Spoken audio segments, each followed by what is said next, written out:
Nihilism दर्शनशास्त्रको एउटा यस्तो आधारभूत दृष्टिकोण हो जसले ब्रह्माण्ड, जीवन, ज्ञान, भौतिक मूल्य तथा अस्तित्वमा कुनै पनि अन्तर्निहित वा वस्तुनिष्ठ अर्थ र उद्देश्यको अस्तित्वलाई अस्वीकार गर्दछ। यो ल्याटिन शब्द निहिलबाट आएको हो, जसको अर्थ केही पनि होइन वा शून्य हुन्छ।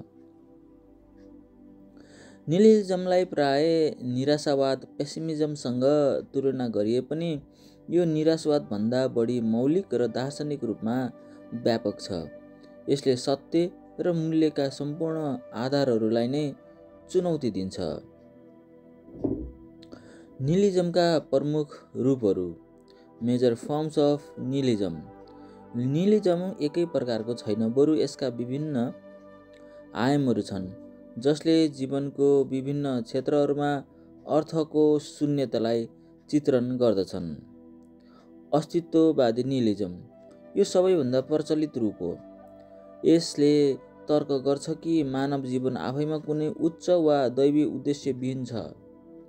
हाम्रो जन्म, कर्म, प्रेम र मृत्युको कुनै ब्रह्माण्डीय महत्त्व छैन। यो दृष्टिकोणले व्यक्तिलाई एक विशाल उदासीन ब्रह्माण्डमा एक्लो र अर्थहीन रूपमा अव्यवस्थित रहेको महसुस गराउँछ। नैतिक निहिलिज्म, मोरल निहिलिज्म। यसले वस्तुनिष्ठ नैतिक मूल्यहरू, अब्जेक्टिभ मोरल भ्यालुज वा भौतिक नैतिक तथ्यहरू, मोरल फ्याक्ट्सको अस्तित्वलाई नकार्छ। नैतिक निहिलिस्टका लागि सही र गलत केवल व्यक्तिगत भावनाहरू, सांस्कृतिक परम्पराहरू वा सामाजिक सहमतिहरू, सोसल कन्भेन्सन्स हुन्। कुनै पनि कार्य वा निर्णय अर्कोभन्दा नैतिक रूपमा उत्कृष्ट वा बदतर हुँदैनन्। ज्ञानशास्त्रीय निहिलिज्म, एपिस्टेमोलोजिकल निहिलिज्म। यसले सत्य वा ज्ञानलाई पूर्ण रूपमा जान्न सक्ने सम्भावनालाई नै अस्वीकार गर्दछ। यसका अनुसार हामीले वस्तुगत वास्तविकता, अब्जेक्टिभ रियालिटी वा अटल सत्यलाई कहिले पनि प्राप्त गर्न सक्दैनौँ, किनकि सबै ज्ञान व्यक्तिपरक, सब्जेक्टिभ, अपूर्ण वा भ्रमपूर्ण हुन्छ। यो अति संशयवादसँग सम्बन्धित छ। ऐतिहासिक विकास र फ्रेडरिक नीत्सेको भूमिका। दार्शनिक शब्दको रूपमा निहिलिज्मको उदय 18औं शताब्दीमा भएको हो। यसलाई सर्वप्रथम जर्मन दार्शनिक फ्रेडरिक ज्याकोबीले प्रयोग गरेका थिए। उनले तर्क दिएका थिए कि बुद्धिवाद, र्यासनलिज्म र आलोचनात्मक दर्शनले परम्परागत विश्वासहरूलाई ध्वस्त पारेर अन्तमा अर्थको शून्यतामा पुर्याउँछ। 19औं शताब्दीमा रुसी साहित्यकार इभान टर्गेनेभको उपन्यास फादर्स एन्ड सन्सले यसलाई साहित्यिक र सामाजिक आन्दोलनको रूपमा प्रस्तुत गर्यो। यस उपन्यासमा एक निहिलिस्ट पात्र बाजारोभ छन् जसले सामाजिक संस्था, कला र भावनात्मक सम्बन्धहरूको मूल्यलाई अस्वीकार गर्दछन्। फ्रेडरिक नीत्से र ईश्वरको मृत्यु। Friedrich Nietzsche and the death of God.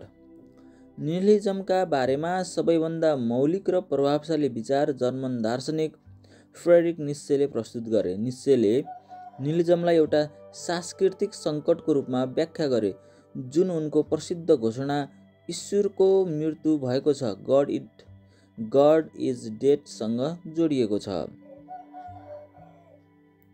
नीत्सेका लागि ईश्वरको मृत्युको अर्थ भौतिक रूपमा ईश्वरको मृत्यु हुनु होइन, बरु इसाई धर्म र परम्परागत मेटाफिजिकल आध्यात्मिक मूल्यहरूमा विश्वासको पतन हुनु हो।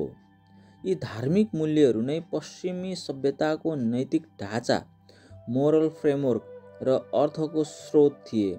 जब यो आधार ध्वस्त भयो, मानव जातिले आफूलाई मूल्यविहीन संसारमा एक्लो पायो, जसलाई नीत्सेले निहिलिज्मको आगमन भने।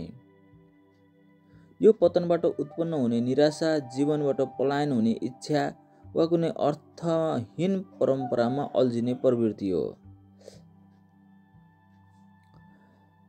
निष्क्रिय र सक्रिय निहिलिजम।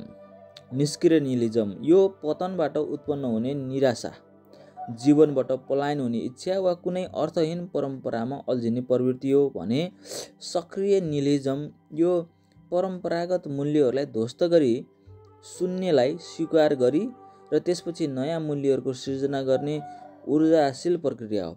निश्चयले यसलाई अति मानवको उदयसँग जोड्छन्, जो शून्यमा आफ्नो इच्छा विल टु पावर मार्फत अर्थ निर्माण गर्दछ। निहिलिजमको परिणाम, आलोचना र समकालीन सम्बन्ध। यदि जीवन साँच्चै अर्थहीन छ भने स्वीकार गरिन्छ भने यदि जीवन साँच्चै अर्थहीन छ भन्ने स्वीकार गरिन्छ भने यसका महत्त्वपूर्ण परिणामहरू हुन्छन् नैतिक अराजकताको खतरा, रिस्क अफ मोरल अनार्की। नैतिक मूल्यहरूको अभावले सामाजिक व्यवस्था र व्यक्तिगत आचरणमा मनमानी र नैतिक लापरवाही ल्याउँछ। मनोवैज्ञानिक सङ्कट, साइकोलोजिकल क्राइसिस। अर्थको शून्यताले गहिरो निराशा, डिस्पेयर, उदासी र अस्तित्वको चिन्ता निम्त्याउन सक्छ। यसले जीवनलाई खेल्नुपर्ने खेल मात्र नभई सहनुपर्ने कष्टको रूपमा देख्न सक्छ।